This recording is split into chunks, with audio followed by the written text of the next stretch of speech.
وہ اور پہلے میں انہوں نے کہا کہ ہمارا حکومت سے تو کوئی پرابلم نہیں ہے, ہم تو ان کو لانے والوں کے خلاف ہیں, اداروں کے اوپر جو ہے وہ خلاف ہے. اب یہاں سے پرابلم ہے کہ آپ حکومت کو کرٹیسائز کر سکتے ہیں, آپ ریاست کو اس طرح سے حدود اور قیود جو ہے اس کی ہیں اس کو آپ ریڈ لائنز کراس نہیں کر سکتے. اور اس سے جو مسئلہ پیدا ہوا, پھر آپ دیکھیں کہ کل DGISPR کو ٹی وی پہ آنا پڑا اور ان کو یہ بتانا پڑا کہ فوج کے رینکس اینڈ فائل میں کوئی پرابلم نہیں ہے, ہم سارے اکٹھے ہیں.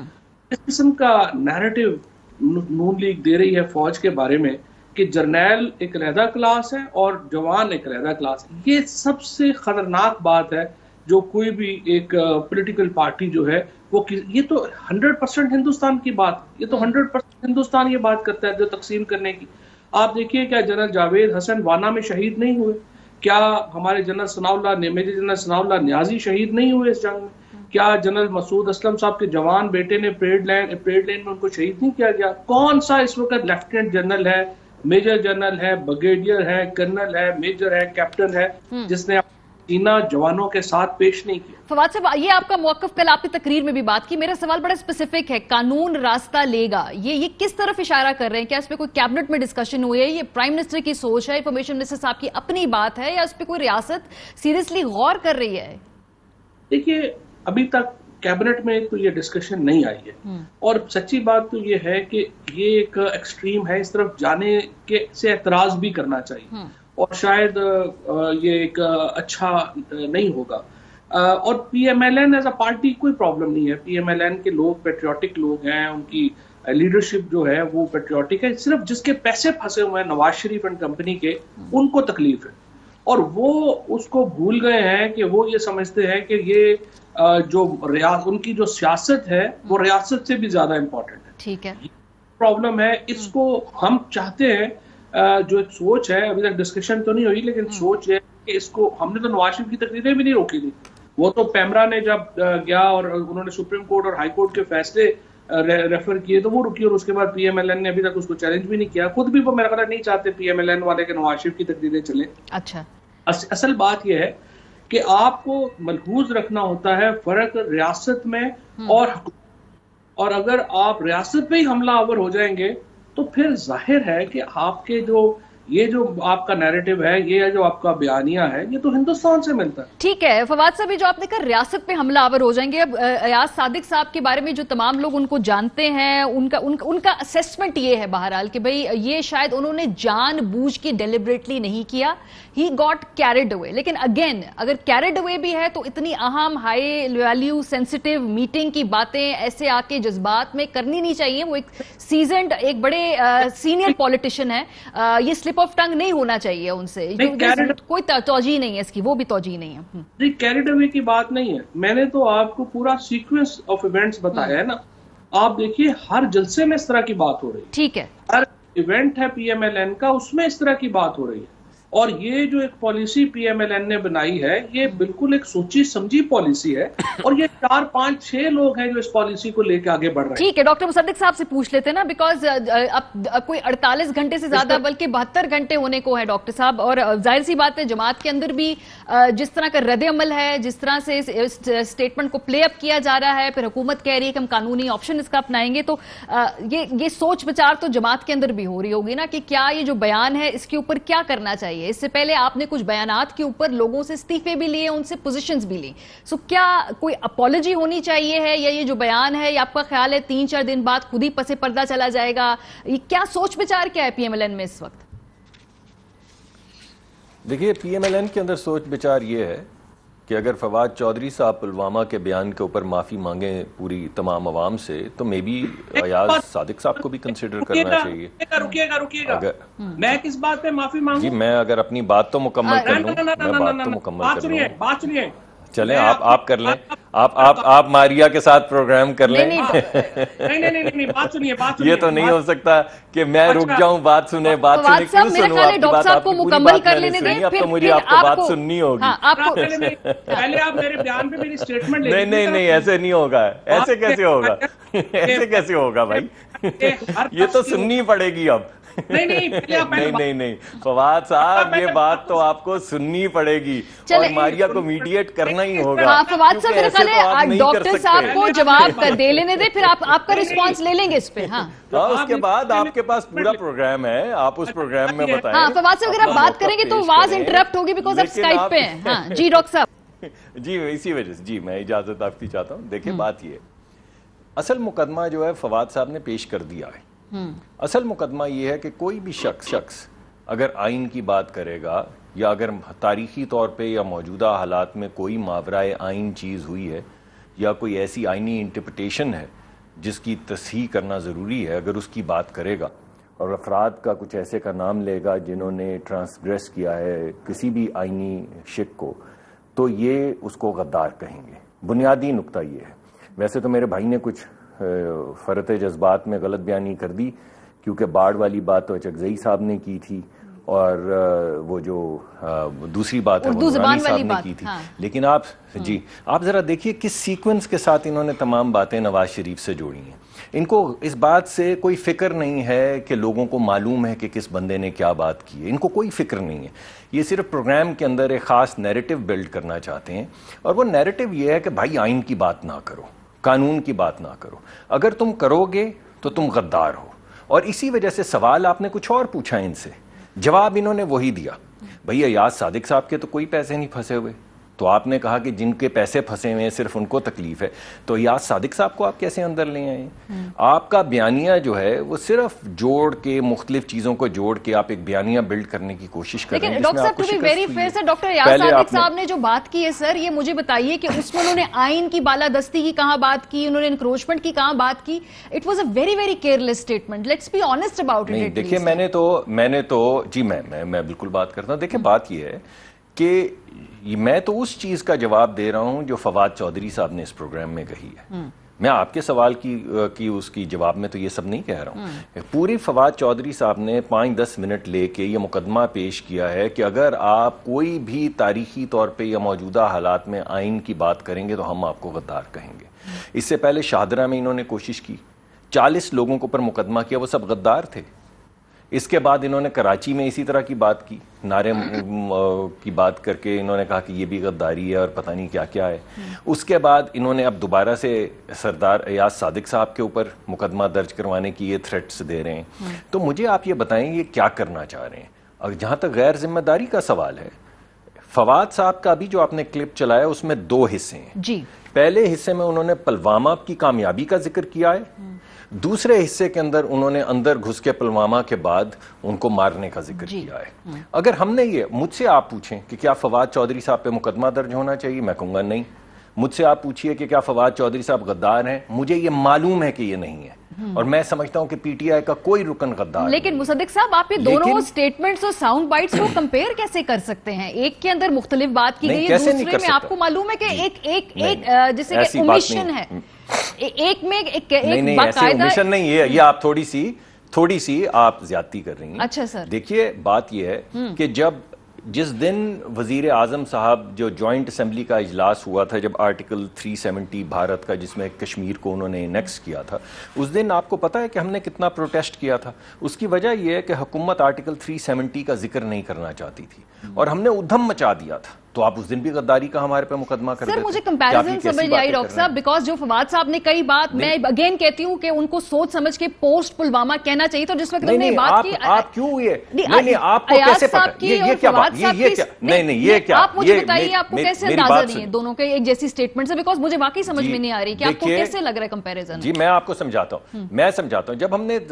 آرٹیکل 370 کے لیے پروٹیسٹ کیا تھا تو ہم غدار تھے اس وقت. جب عمران خان صاحب نے اسمبلی کے اندر آ کے کہا کہ اب میں جنگ کر دوں, تو ہم نے وہاں پہ اندر ہال کے اندر کھڑے ہو کے کہا تھا کہ کیوں جنگ آپ نہ کریں بھائی, وہ کشمیر کو انیکس کر لے تو آپ کیوں نہ جنگ کریں, آپ کیوں کمزوری دکھا رہے ہیں. تو کیا ہم غداری کر رہے تھے جب کمزوری کا ذکر کر رہے تھے؟ یہ کمزوری انہوں نے دکھائی ہے بات کر کے کہ میں آپ کیا جنگ کر لوں.